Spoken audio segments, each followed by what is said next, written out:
गांधी जी के जीवन पर आधारित वीडियो सीरीज की अगली कड़ी में आप सबका स्वागत है। मैं हूं प्रमोद कांडपाल। पिछली वीडियोस में हमने जाना था कि गांधी जी को उनके रंग के आधार पर ट्रेन के पहले दर्जे की यात्रा करने से मना कर दिया गया। वहीं घोड़ा गाड़ी में भी उन पर यही बर्ताव किया गया। आइए जानते हैं गांधी जी के जीवन पर घटी ऐसी ही अन्य घटनाओं के बारे में।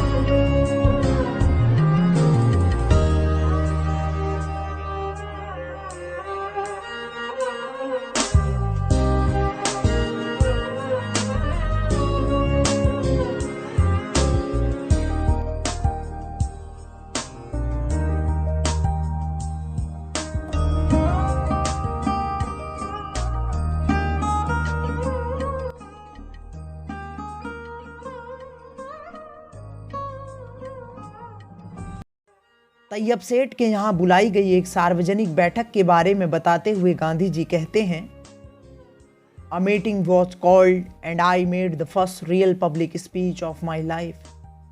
एक सार्वजनिक बैठक बुलाई गई और उस बैठक में मैंने अपने जीवन का पहला भाषण दिया।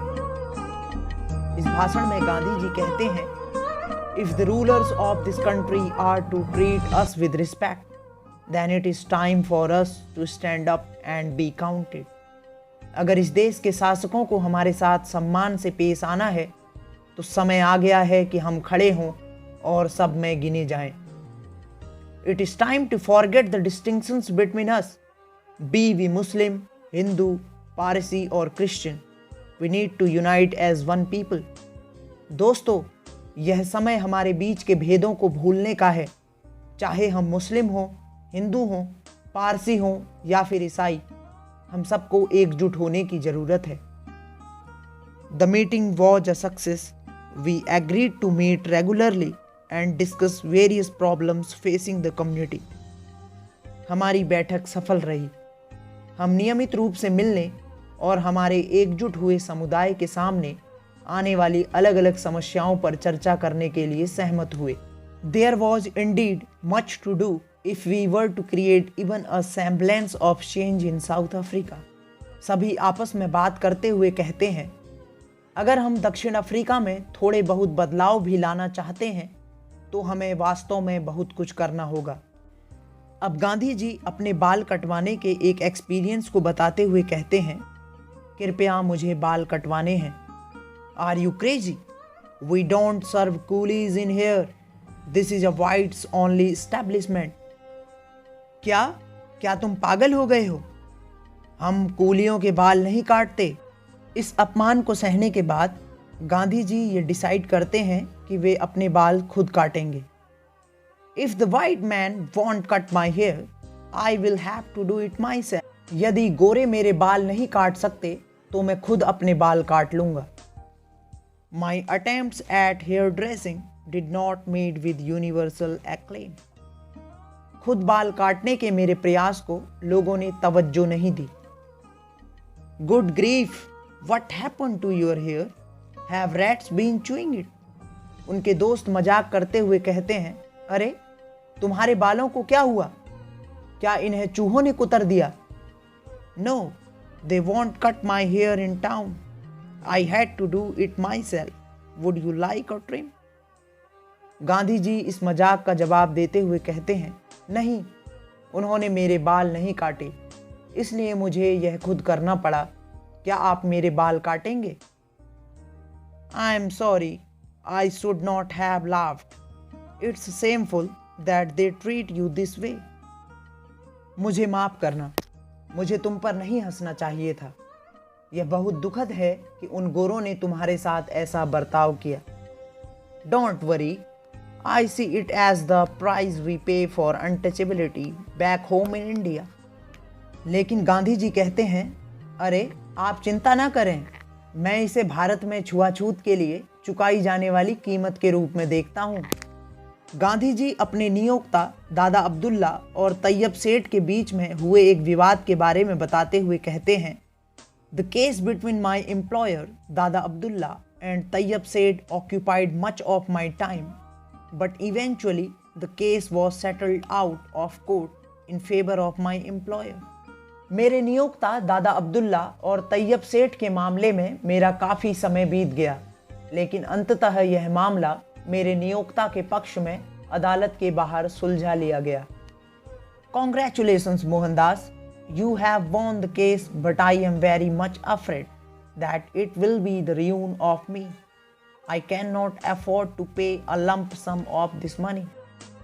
गांधी जी को बधाई देते हुए तैयब सेठ कहते हैं, बधाई हो मोहनदास, हमने केस जीत लिया, लेकिन मुझे डर है कि यह जीत मुझे बर्बाद कर देगी। मैं एक साथ इतना सारा पैसा भुगतान नहीं कर सकता। Don't worry, I am sure your cousin will be willing to come to some arrangement. और इस पर गांधी जी कहते हैं, चिंता मत कीजिए, मुझे यकीन है कि आपका चचेरा भाई कोई व्यवस्था जरूर कर देगा। I spoke with my employer and he agreed to allow Tayyab Seth to pay him in moderate installments. A crisis was averted and I was free to leave Pretoria and begin my journey home to India. मैंने अपने नियोक्ता दादा अब्दुल्ला से बात की और वो तैयब सेठ को किस्तों के माध्यम से भुगतान करने के लिए तैयार हो गए और यह संकट भी टल गया और अब मैं प्रेटोरिया छोड़ने और भारत के लिए अपनी यात्रा शुरू करने के लिए तैयार स्वतंत्र था। Thank you so much for all your work here, you have saved me from bankruptcy. Pretoria शहर से विदा लेते हुए तैयब सेठ गांधी जी से कहते हैं, आपका बहुत बहुत शुक्रिया, आपने मुझे दिवालिया होने से बचाया है।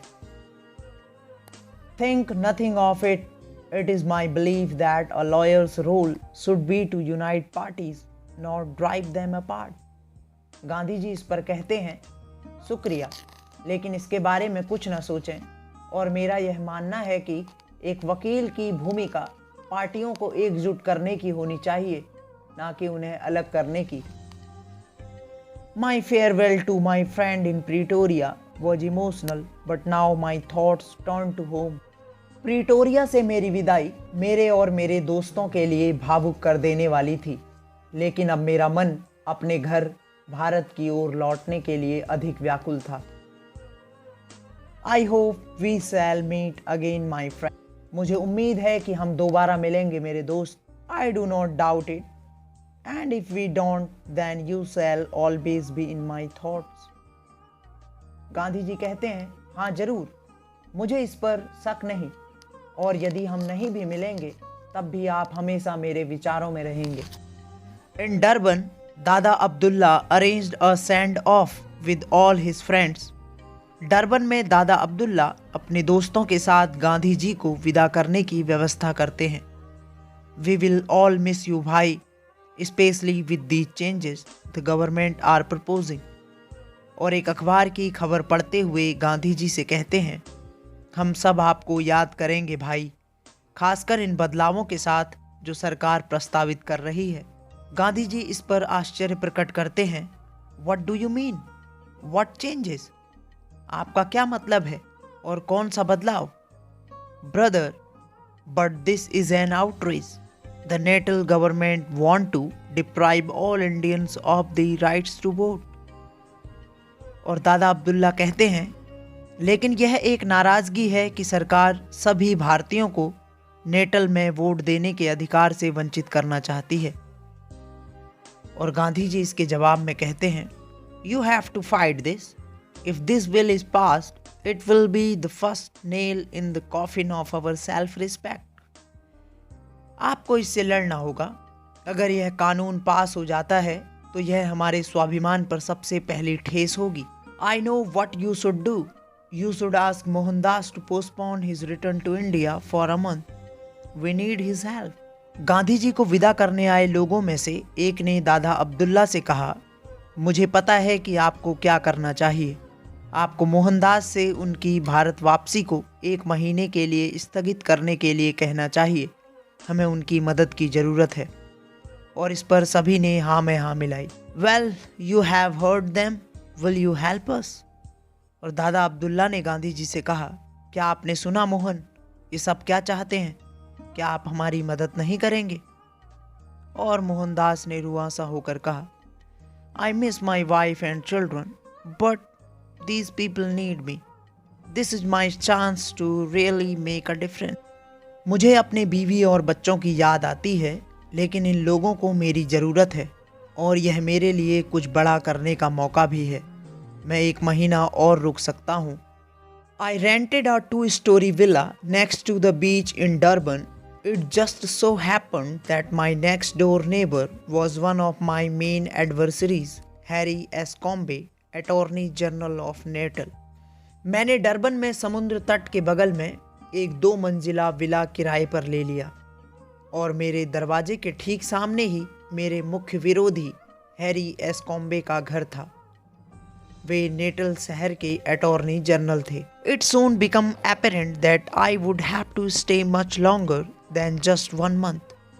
On 22nd May 1894, we formed the Natal Indian Congress to fight injustice and force the government to listen to our demands. Gandhi ji कहते हैं, और यह जल्द ही स्पष्ट हो गया कि मुझे 1 महीने से अधिक ही रुकना होगा। 22 मई 1894 को हमने नेटल इंडियन कांग्रेस का गठन किया, जिससे कि हम अपने खिलाफ होने वाले अन्याय से लड़ सकें और सरकार को हमारी मांगों को सुनने के लिए मजबूर कर सकें। एक सभा में सभी को संबोधित करते हुए दादा अब्दुल्ला कहते हैं, दोस्तों, हम इस सरकार से असली लड़ाई लड़ने जा रहे हैं। I agree, but we will not fight with violence. We must melt the hearts of the government with love. Our role is to change things through conversion, not aggression. इस पर गांधी जी कहते हैं, मैं आपकी बात से सहमत हूँ, लेकिन हम हिंसा नहीं करेंगे। हमें सरकार को बिना हिंसा के पिघलाना है। हमारी भूमिका शांतिपूर्ण तरीके से चीज़ों को बदलने की है, ना कि आक्रामकता से। Remember, we can only win the opponent over by love, never by hate. Hate is the subtlest form of violence. Hatred injures the hater, never the hated.